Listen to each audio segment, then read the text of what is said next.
안녕하세요. 이번에는 환자의 민감정보 처리에 대해서 새로운 주제를 갖고 왔습니다. 환자의 민감정보 처리를 어떻게 처리해야 되는지 어려웠던 사항이 있었어요. 그 사항에 대해서 아직 답변을 제가 못 드렸던 사항까지 있었는데 그거를 여러분들하고 같이 공유를 해볼까 해가지고 이번 주제를 정했었는데요. 먼저 자율규제 단체에 대해서 알아야 될 것 같아요.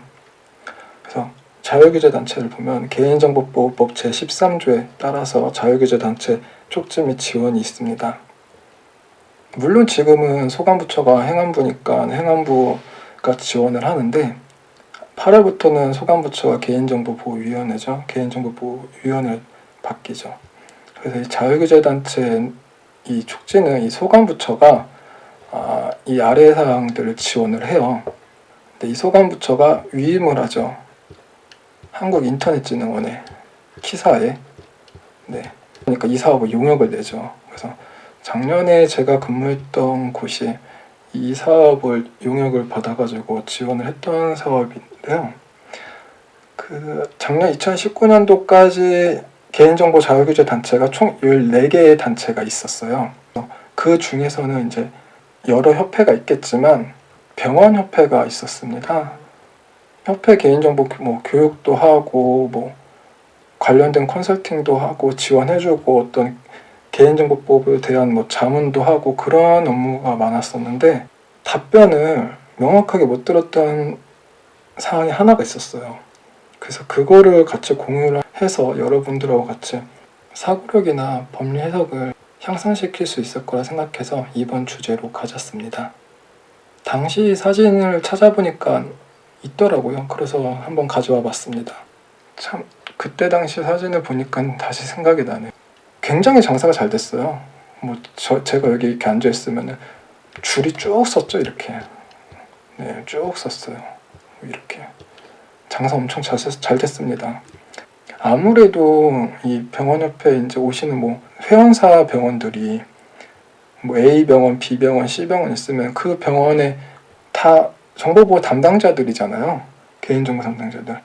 이분들이 여기 오셔서 상담을 한다니까 저는 굉장히 준비를 많이 하고 왔어요. 의료법은 기본이고 최대한 많은 걸 다 보고 갔었거든요. 당시 아무래도 실무 현업에 계시는 분이 질의를 하시는 거라 결코 만만한 쉬운 질문은 전혀 없었는데 그 중에서 유일하게 제가 답변을 못 들었던 게 하나 있어요. 그래서 그걸 같이 공유하고자 해서 이번 주제를 정했습니다.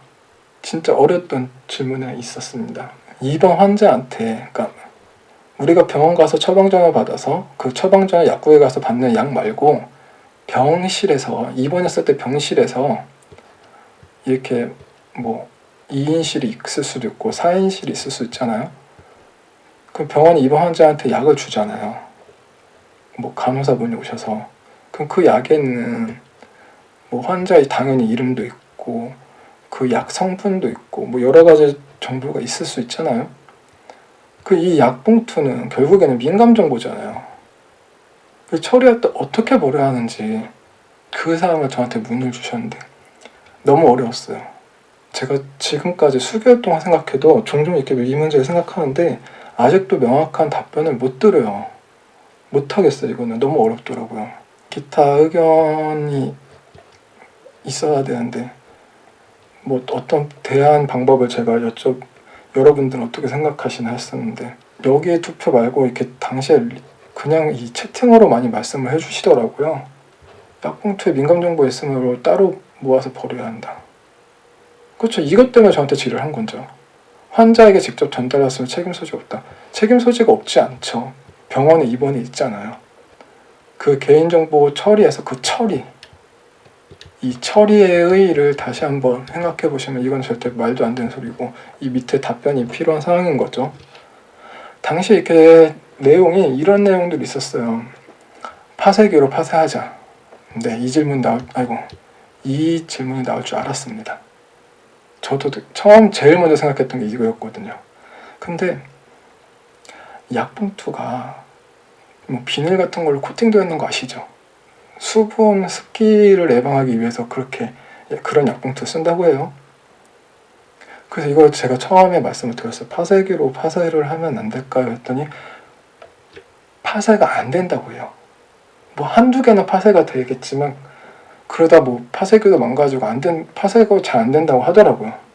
생각해보니까 그런 것 같아요. 비닐 코팅이 되어 있어서 파쇄 잘 안 되는 것 같아요. 그냥 버리자.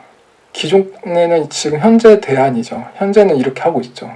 이거를 바꾸자는 거죠. 병원 측에서 어떻게 해야 될까? 소각하자. 제가 이 말씀 안 드렸죠. 물론 지금은 제가 정보보호를 전공을 했어요. 근데 사실은 제가 정보보호를 전공하기 전에 제 전공은 따로 있었어요. 환경이었어요. 저는 대기환경을 전공했어요. 그래서 조금 아는데 대기환경보존법에 소각이 쉽지가 않아요. 소각하려면 소각 장소도 따로 정해진 곳이 있고 소각하는 소각 물질에 따라 그 종류도 정해져 있고 또 이렇게 뭐 예를 들어서 이렇게 소각할 때 소각 굴뚝이 있잖아요. 뭐 이렇게 소각을 하면은 굴뚝에 이렇게 구멍 내가지고 센서가 있어요. 뭐 TMS 센서라고 해가지고 실시간으로 이제 환경부에 넘어가죠. 이 정보가. 그래서 뭐 실제 더스트가 몇이다, 몇 마이크로 나왔다, 아니면 뭐 가스 화학 물질, 뭐 속스가 얼마 나왔다, 녹스가 얼마. 속스 하니까 외관법에 속스 생각하시는 분이 있는데 또 화학으로 또 들어가면 안 되는데 지금 또 말이 또 셀 것 같은데 속스는 SO2, SO3, SO4 이런 걸 묶어서 X로 묶은 거예요. 그래서 속스라고 해요. 황산화물은. 또 질산화물은 마찬가지로 녹스라고 하죠. 아무튼 그래요. 여러분 왜 이런 건 아시죠?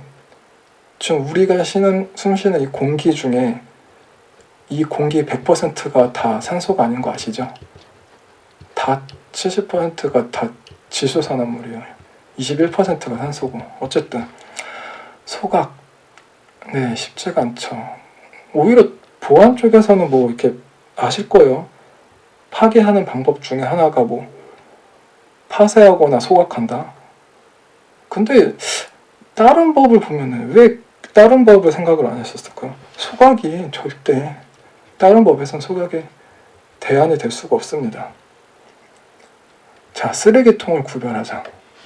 당시에 결국에는 드렸던 말씀이 대안이 제가 이 대안을 말씀드렸어요. 운동에 병실에 침상이 있으면은 쓰레기통 있잖아요. 일반 쓰레기 말고 약봉투로 따로 버리는 쓰레기를 만들자고 했었어요. 결국에는 제가 그러니까 어떤 대안이 없어서. 근데 다시 생각해보면 환자가 여기다 버릴 수도 있고 여기다 버릴 수도 있고 그렇잖아요. 그러면 이거를 매번 와서 간호사가 와서 약을 줄 때 여기다 꼭 버리세요. 매번 말하는 것도 간호사 업무가 상당히 많은데 그것도 좀 현실적으로 좀 불가능하고 만약에 여기다 또 쓰레기 버려요. 이것도 치우는 청소 아주머니 그럼 또 각 층마다 이렇게 청소 아주머니들 다 수거를 하죠. 그럼 결국은 병원 지하에 이렇게 쓰레기장에 가죠. 여기서 또 일하시는 분들 결국 이걸 다시 또 수거해서 차로 또 수거해서 의료 폐기물로 들어가는 이 과정 모두 다 그러면은 개인정보 취급자가 되는 거죠. 굉장히 곤란해지죠. 마찬가지로 폐기물 얘기가 나와서 그런데 폐기물 관리법을 잠깐 볼게요. 폐기물 관리법을 봤습니다. 폐기물에서 의료 폐기물이란 정의가 되어 있죠. 처리도 있네요. 의료 폐기물 처리는 수집, 운반, 재활용, 처분. 그러니까 그 쓰레기를 수집해서 운반하는 것도 다 처리예요. 그렇죠? 그러면 이분들도 처리하시는 분들도 개인정보 취급자가 될 수도 있다는 거죠. 시행령을 들어가 보면은 별표 2예요. 시행령 별표 2에 이렇게 되어 있습니다. 의료 폐기물의 종류. 뭐 저도 자세히는 몰랐었는데 의료 폐기물이 뭐 어떻게까지 있는지 몰랐었는데 이렇게 있네요. 조직 물류 폐기물, 병리계 폐기물, 손상성 폐기물 이거겠죠. 자, 제가 약봉투만 말씀드렸는데 한 예로 약봉투였고 링겔병이면 환자가 침상에 누워있잖아요. 그 링겔을 투여하잖아요. 이 링겔병이 유리병일 수도 있고 뭐 이렇게 플라스틱 페트병으로 나올 수도 있고 많은데 이게 의료 폐기물이냐 아니냐. 주사바늘. 링겔 맞을 때 주사바늘 들어가죠. 가끔 링겔 잘못 맞으면 뭐 피가 거꾸로 돼서 역류하는 경우도 생기죠. 그러면 그 주사바늘만 손상성 폐기물에 이제 이것도 손상성 의료 폐기물에 들어가냐. 혼합되거나 접촉된 의료 폐기물은 폐기물로 본다. 같은 폐기물로 본다. 그러니까 무슨 말이냐면 의료 폐기물하고 일반 폐기물이 있으면 이게 같이 접촉된 이 부산물 폐기물까지 의료 폐기물로 들어간다는 거예요. 그 의료 폐기물도 또 따로 폐기를 해야 되죠. 결코 절차가 쉽지가 않아요. 아무튼 폐기물은 이렇게 되어 있어서 의료 폐기물로 처리하기는 쉽지 않았다. 그리고 또 한 가지. 저는 이 질문 나올 줄 알았는데 이 질문은 많이 안 하시더라고요. 비식별 조치하자. 뭐 예를 들어서 홍길동이다. 그럼 가운데 이름을 마스킹 처리하자. 그럼 뭐 동명이인이 있을 수 있지 않냐. 아니면 어떤 정보, 뭐 환자 입원할 때 입원 고유 번호로 만들어서 그 번호만 마스킹 처리하자. 근데 이 환자가 어떤 A라는 약을 받을 수도 있고 병명이 한 개면은 괜찮은데 병명이 막 2개, 3개다. 그 A 약물, B 약물, C 약물 섞일 수도 있죠. 오히려. 말도 안 되죠. 그리고 이 환자의 그러니까 가벼운 감기로 입원을 했다고 하더라도 병원 측에서는 어떤 일반적인 상황을 보는 게 아니라 궁극적인 전체의 상황을 봐야 되기 때문에 이 환자의 생명과 직결되어 있는 정보라서 절대로 이거는 비식별 조치를 할 수 없다고 합니다. 뭐 당연히 마찬가지로 뭐 A라는 병원에 홍길동이라는 이름이 단 한 명만 있다고 해요. 그거는 특별한 케이스죠. 이거를 뭐 비식별 조치를 동명이인이 없다. 그래서 할 수 있다. 그렇게 정의할 수는 없는 부분이죠. 그래서 비식별 조치는 할 수 없습니다. 왜냐하면 개인정보보다 환자의 생명이 더 우선하거든요. 그럼 어떤 답이 있을까요? 제가 작년부터 지금까지 이렇게 수개월 동안 가끔 이렇게 생각하는데 아직까지 뚜렷한 대안이 없어요. 이번 이렇게 고민하던 중에 베스트 답안이 하나 있었어요. 링겔병 같은 데 보면은 뭐 이렇게 붙어 있죠. 뭐 환자 이름, 성별, 뭐 나이, 혈액형, 뭐 지금 뭐 어떤 뭐 병명, 이 투여되는 약, 그래서 뭐 쭉 있죠. 이걸 버릴 때 마스킹 처리하자는 거죠. 마스킹 처리래. 비식별 조치가 아니라 이 사인펜으로 마스킹 하는 거. 이게 한 방법일 것 같아요. 뭐 비용 대비 괜찮았던 것 같아요. 자, 2번째 쓰레기통을 구별. 이게 제가 맨 처음 당시에 제가 유일하게 할 수 있었던 제안이 이거였는데 환자가 뭐 쓰레기통 이렇게 2개 있으면 여기다 버리던 전달하고 버릴 때 고지를 했기 때문에 어디다 버리던 그거는 병원의 책임을 일단 1차적으로는 벗어날 수는 있다고 해요. 근데 이후에 간호사가 약을 주죠. 청소하죠. 청소하는 청소 아주머니 계시죠. 그러면 이 층마다 쓰레기들이 모여져가지고 지하 쓰레기장을 가죠. 그 지하 쓰레기장에서 이것도 구별하시는 분이 계시죠. 일반 쓰레기, 의료 폐기물. 또 그러면은 또 의료 폐기물 업체가 와가지고 의료 폐기물을 또 따로 가져오죠. 여기 계시는 분들이 다 개인정보 취급자가 되죠. 병원 측 입장에서는 절차가 더 힘들 수가 있어요. 요즘에 제가 다시 생각해냈던 방법이 바코드예요. 뭐 예를 들어서 뭐 병동에 가운데는 이렇게 간호사실 있잖아요. 뭐 어떤 의사가 와서 이렇게 뭐 이 약을 뭐 투여하게 처방전에 내려왔겠죠. 그럼 간호사는 이거를 모아서 이 병원에 어떤 약제실에 이렇게 넘어가겠죠. A라는 환자는 이때 뭐 여기서 이 환자의 정보를 내리는 게 아니라 이 바코드 정보를 내리는 거죠. 그러면 약제실에 계시는 사람은 바코드를 찍어서 이 바코드에 맞는 약을 해가지고 올려보내겠죠. 그러면 간호사는 바코드를 찍어서 맞는 환자한테 A라는 환자는 뭐 바코드 찍으면 나오겠죠. 이렇게 해서 투여를 하는 거죠. 근데 이게 상당히 또 문제가 있는 게 이 인프라를 구축하려면 초기 비용이 발생이 된다는 거죠. 또 바코드는 사실 빛을 이용하는 거거든요. 여러분 그 RFID 있잖아요. 전자태그. 이거는 전파를 이용해요. 그쵸? 근데 바코드는 빛을 이용해요.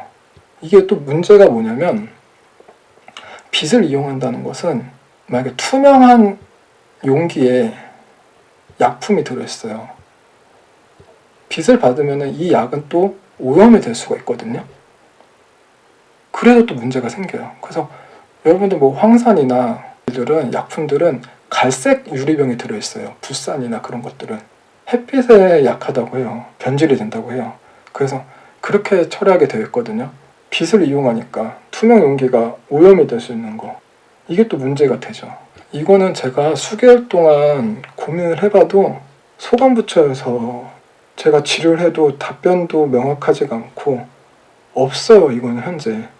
그러니까 법으로 정해진 사건이 아니라서 이거는 법으로 할 수 있는 게 없고 법리 해석하기도 힘들고 자체적으로 개선하고자 하는 그 노력으로 하는 건데 비용이 들 수밖에 없다는 거죠. 비용 대비 리스크는 따라온다는 거죠. 인력 비용이든 어떤 투자하는 비용이든. 근데 어쨌든 리스크는 있어요.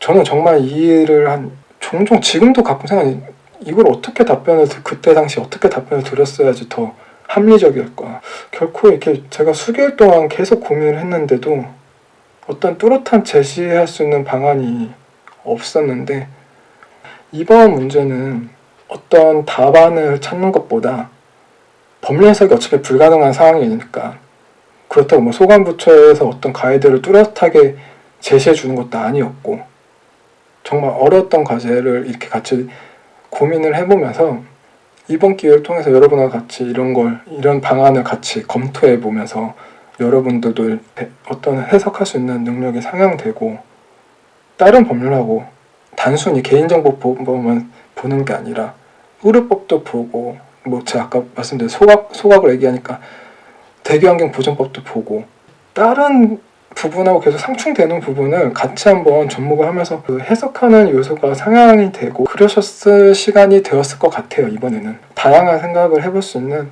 요인이 되었다고 생각합니다.